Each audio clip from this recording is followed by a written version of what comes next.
Hi students, I didn't want you to miss out on your labs while we're doing distance learning. So we're doing a little kitchen chemistry today. I'm going to determine the amount of, actually I'm trying to determine the specific heat of different metals. So I have three metals. I have aluminum, copper, and iron. And I'm going to give you all the data so you'll be able to write it down as we go. And right now what I'm doing is on my kitchen stove here, I am heating up some water. And I'm gonna get the water all the way to boiling. As it's almost there, I'm adding heat to the water. And when the water's boiling, it's gonna be at 100 degrees Celsius. So I'm gonna put all the metals in there and I'm gonna let them sit in there for a good 5 minutes so that each of the metals can be absorbing all the heat that boiling water has to offer. And so shortly, I'm gonna be putting them in there with my tongs. And once I do that, I'm gonna let them sit in there for a good 5 minutes, and then I'll show you what's next.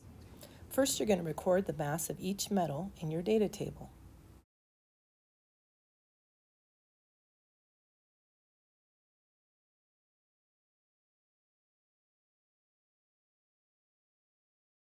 Now record the mass of the foam cup before anything's put in it. Then record the mass of the foam cup with the water. Looks like the copper one's about the same. Record it too. Now continue by recording the mass of the empty cup and the cup with water for copper, and the mass of the empty cup and the water for iron.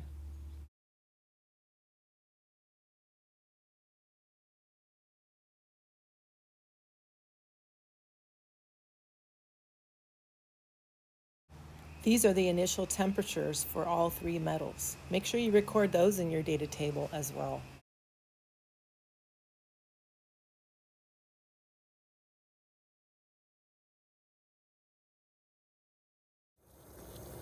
So now you can see I've taken my metals and I've put them into, turns out my home tongs are much better for holding.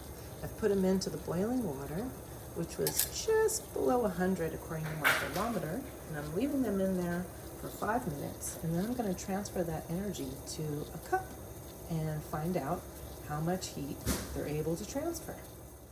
Now you can see the heat coming off of the pan that I just took off the stove. And I'm going to take the aluminum here and I'm going to put it into the container for the aluminum with the water that I already added. And then I'm going to do the same with each of the other metals. And then what I'm going to do is I'm going to see the temperature change that occurs from this heat that's coming in from the aluminum. So I'm going to get values for that, and you'll be able to record that in your data table. So I'm going to wait a couple minutes until it transfers all of its energy, and then I'll give you the reading for that. Meanwhile, I'm going to put in the iron as well, and the copper as well. I wonder what you think about which metal is going to transfer the most energy into the water. Let's come back in a couple minutes and see what the temperatures are. Time to record a final temperature for each metal.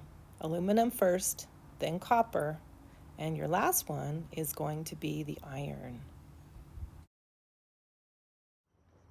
Now that you've got all your data recorded, it's time to get on to calculations.